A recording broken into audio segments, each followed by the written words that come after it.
बढ़ते खबरों की ओर। खबर लखनऊ से है, जहां आगामी लोकसभा चुनाव को मद्देनजर रखते हुए राजधानी पुलिस अलर्ट पर है। एसीपी चौक राजकुमार सिंह ने अपने सर्कल में पुलिस टीम के साथ पैदल मार्च किया। चौक, वजीरगंज, ठाकुरगंज तीनों थाना क्षेत्र के संवेदनशील इलाकों में पैदल मार्च किया गया। इस दौरान भारी संख्या में आरएएफ फोर्स भी मौजूद रही। ड्रोन कैमरों में संवेदनशील इलाकों में नजर रखी जा रही है। एसीपी के साथ तीनों थाने के एसएचओ और भारी संख्या में पुलिस फोर्स मौजूद रही।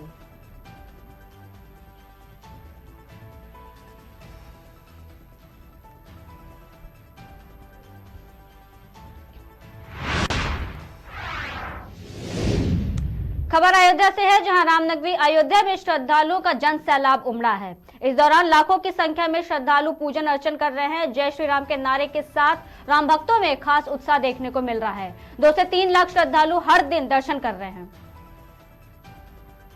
पावन श्री राम के नगरी से 22 जनवरी से भगवान श्री राम जी का जब से प्राण प्रतिष्ठा हुआ है, तब से अयोध्या में जैसे चैत्र रामनवमी सावन में मेला अयोध्या में लगता था, उस तरह का मेला 22 जनवरी से लगा हुआ है, जिस पर श्रद्धालु लाखों से ज़्यादा तादाद में अयोध्या प्रतिदिन हनुमानगढ़ी, राम जन्म भूमि, सरजू नदी पूरे अयोध्या में दर्शन करते हैं। और पूरे अयोध्या में राम जी का लहर, देश विदेश से राम भक्त लोग आ रहे हैं, जिनका भंडारा का व्यवस्था संत महात्मा के द्वारा, यात्री के द्वारा, ट्रस्ट के द्वारा पूरे जगह जगह पर भंडारा, रहने का, ठहरने का गवर्नमेंट की सबसे ज़्यादा व्यवस्था यहाँ पर प्रशासन का है। जो जिलाधिकारी महोदय हैं, उनका बहुत सहयोग है कि जो भीड़ को नियंत्रण करते हुए श्रद्धालु लाखों हजारों किलोमीटर से अयोध्या रामलला को दर्शन करने आ रहे, सबको दर्शन शांति से करा रहे। प्रशासन का बहुत बड़ा कृपा है, जो पूरे अयोध्या में शांतिपूर्ण लाखों के तादाद में राम भक्त लोग कर्नाटक, आंध्रा से आ रहे, रामलला का दर्शन कर रहे हैं। सारी व्यवस्था सरकार की हो, योगी और मोदी की है। बहुत बहुत बधाई हो योगी मोदी को, इस तरह व्यवस्था करने से जिलाधिकारी जी को बधाई हो।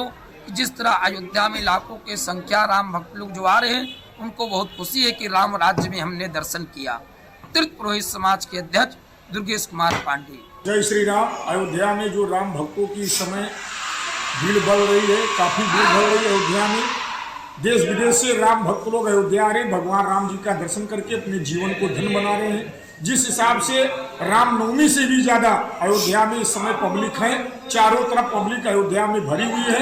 अयोध्या के प्रशासन के द्वारा विशेष कृपा से कि अयोध्या में कई प्रकार का यात्री को कोई दिक्कत नहीं हो रहा। चारों तरफ अयोध्या में भंडारा चल रहा है, लंगर मंदिर में चल रहा है। हर यात्रियों को सुविधा के लिए अयोध्या में रहने का, भोजन का, व्यवस्था का कोई दिक्कत नहीं है। राम भक्तों की तरफ से, अयोध्या पुरोहित समाज की तरफ से हार्दिक बधाई, अभिनंदन है। राम भक्तों को संदेश है कि अपना अयोध्या में आइए, प्रभु राम जी का दर्शन करिए, अपने जीवन को धन्य बनाइए। प्रदीप पांडे, अयोध्या पुरोहित समाज महासचिव। जय श्री राम। राम जी की कृपा से जिस प्रकार से अयोध्या राम जन्मभूमि रामलला जी का प्राण प्रतिष्ठा हुआ, लगभग 14-15 दिन हो रहे हैं। इस दौरान में अयोध्या में श्रद्धालुओं की संख्या, पार्टियों की संख्या, विदेशियों की भी संख्या बढ़ चुकी है और अपार भीड़ अयोध्या में प्रारंभ हो गया है। सभी का दिनों दिन कारोबार भी बढ़ चुका है अयोध्या में। जिस प्रकार से अयोध्या की जनता जो है निराश थी चौड़ीकरण को लेकर के कि आने वाले समय में हम लोगों का दुकान जो हानि हो रहा है, रास्ता चौड़ीकरण हो रहा है, लेकिन वो सब खत्म हो गया, सभी के मन से चला गया।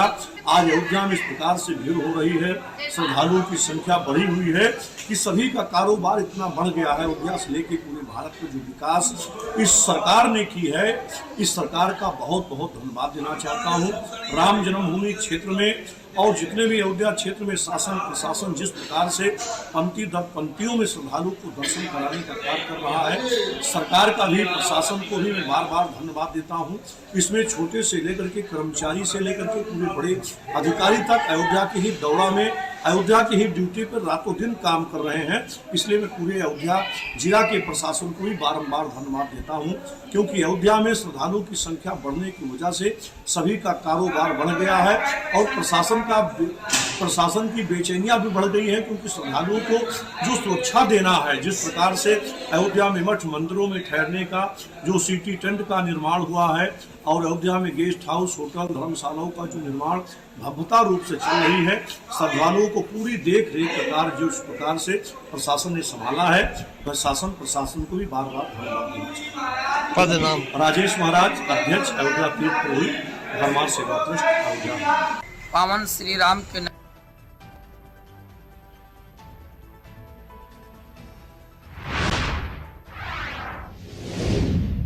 थाना मदेगंज पुलिस ने एक व्यक्ति को यूपीएससी 2023 में चयनित बताकर धोखाधड़ी कर महिला सिपाही से शादी करने वाले आरोपी को गिरफ्तार कर लिया है। इस मामले पर डीसीपी रवीना त्यागी ने बताया कि मदेगंज थाना पुलिस द्वारा एक व्यक्ति को गिरफ्तार किया गया, जिसका नाम विजय सिंह है और वो गोंडा का रहने वाला है। उसके खिलाफ महिला कांस्टेबल द्वारा मुकदमा दर्ज कराया गया है, जिसमें धोखाधड़ी करते हुए अपने आप को यूपीएससी के लिए चयनित बताया गया। आज मदेगंज थाना पुलिस द्वारा एक व्यक्ति को गिरफ्तार किया गया है, जिनका नाम है विजय सिंह पुत्र अनिल सिंह। ये गोंडा के निवासी हैं, 22 वर्षीय। इनके खिलाफ एक महिला कांस्टेबल द्वारा मुकदमा दर्ज करवाया गया, जिसमें इनको धोखाधड़ी करते हुए अपने आप को यूपीएससी के लिए चयनित बताया गया कि इनका इंटरव्यू है इसी वर्ष, और इसी जालसाजी के चलते इनके साथ शादी भी कर ली गई और प्रताड़ित भी किया गया। इनकी आज गिरफ्तारी कर ली गई है। इनका आपराधिक इतिहास तलाशा गया तो गोंडा में इनके खिलाफ पूर्व में 2 मुकदमे दर्ज हैं और गोंडा पुलिस को भी सूचित किया जा चुका है और उनके द्वारा भी इसमें अग्रिम विधिक कार्रवाई की जाए। आज मदेगंज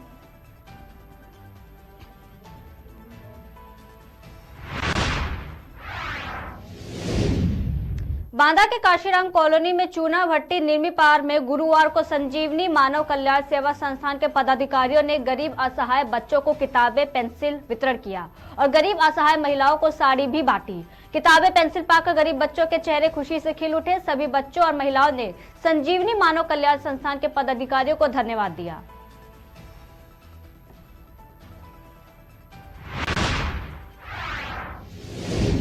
आगरा में 17 से 27 फरवरी तक 32वें ताज महोत्सव का आयोजन किया जाएगा। कला और संस्कृति को संजोए देश भर के शिल्पकार शिरकत करेंगे। 1 डिस्ट्रिक्ट 1 प्रोडक्ट के साथ विकसित भारत थीम पर इस बार आयोजन होगा। इस दौरान मंडलायुक्त रितु माहेश्वरी, डीएम भानुचंद गोस्वामी, नगर आयुक्त अंकित खंडलवाल, एडीए उपाध्यक्ष चर्चित गौर सहित तमाम आला अधिकारी मौजूद रहेंगे। ताज महोत्सव की शुरुआत इस बार भी 17 तारीख को की जा रही है और 17 से 27 तक इसका आयोजन किया जाएगा। हमारे जो मुख्य कार्यक्रम स्थल हैं वो शिल्पग्राम है, साथ में सूर्य सदन है, अटल उद्यान है और सदर बाजार। इन जगहों पर विभिन्न सांस्कृतिक कार्यक्रमों का आयोजन किया जाएगा। साथ में जो आर्ट एंड क्राफ्ट मार्केट है उसमें भी हम लोग कोशिश कर रहे हैं कि पूरे देश भर के जो आर्टिजन्स हैं उनको इन्वाइट किया जाए। उनके जो भी हैंडीक्राफ्ट प्रोडक्ट्स हैं उनको भी प्राथमिकता पर रखते हुए वहाँ पर उनको अच्छे अवसर उपलब्ध करवाए जाए। अन्य प्रकार के आयोजन भी करवाए जा रहे हैं जो इस बार स्पेशल अट्रैक्शंस हैं हमारे कार्यक्रम के, जिसमें hot balloon ride, kite festival, heritage walk और साथ में ड्रामा फेस्टिवल करवाया जा रहा है। ठीक है, इसके अलावा बहुत अच्छे और नामी गामी कलाकारों को भी आमंत्रित किया जा रहा है जो विभिन्न सांस्कृतिक कार्यक्रमों का यहाँ पर आयोजन करेंगे। इस बार ताज महोत्सव में हम लोगों ने कई नए इवेंट्स और नए प्रयासों को जोड़ा है। ताज महोत्सव से शुरुआत करते हुए hot air balloon ride Agra का एक कांस्टेंट फीचर बन जाएगा जो इस बार शुरू हो रहा है, लेकिन ताज महोत्सव के बाद भी ये यहाँ पे संचालित रहेगा। इसके अलावा हम लोग 11 सीढ़ी को एक नए टूरिस्ट अट्रैक्शन के रूप में भविष्य में विकसित करना चाह रहे हैं, जिसमें हम लोग अभी इस बार 2 दिवसीय काइट फेस्टिवल आयोजित करा रहे हैं। जो हमारे पुराने वेन्यूज थे उसके अलावा हम लोग नए वेन्यूज में भी सारे जो परफॉर्मेंसेज हैं उनको लेके जा रहे हैं। तो अटल उद्यान है, सदर बाजार है, 11 सीढ़ी है और जो ट्रेडिशनल वेन्यूज हैं उन पे भी परफॉर्मेंसेज रहेंगी। सबसे इम्पोर्टेंट बात है कि हम लोग प्रयास कर रहे हैं कि जो लोकल प्रतिभाएं हैं उनको मौका ढंग से दिया जाए। तो सुबह 10 बजे से शाम के 7 बजे तक के जो कार्यक्रम है उसमें स्थानीय कलाकारों को चाहे किसी भी फॉर्म से जुड़े हुए हैं, चाहे क्लासिकल डांस से जुड़े हुए हैं या सिंगिंग से जुड़े हुए हैं, उनको मौका दिया जा रहा है। इसी इवेंट से कन्वर्ज करते हुए हम लोगों ने हमारा जो फॉरेस्ट एरिया है उसमें बर्ड वॉचिंग इवेंट भी आयोजित किया है 2 दिवसीय। इसके अलावा 2 दिवसीय फ्लावर शो भी इसमें कन्वर्ज किया गया है और जैसा मैंने बताया बलून राइड, काइट फेस्टिवल, तो बहुत सारे ऐसे आयोजन जो अलग अलग समय होते थे उनको कन्वर्ज भी किया गया है। और 6 दिवसीय ड्रामा फेस्टिवल भी एक नई शुरुआत है जिसके माध्यम से जो नेशनल फेम ग्रुप्स हैं उनको यहाँ पे लाया जा रहा है। तो आज महोत्सव की शुरुआत इस बार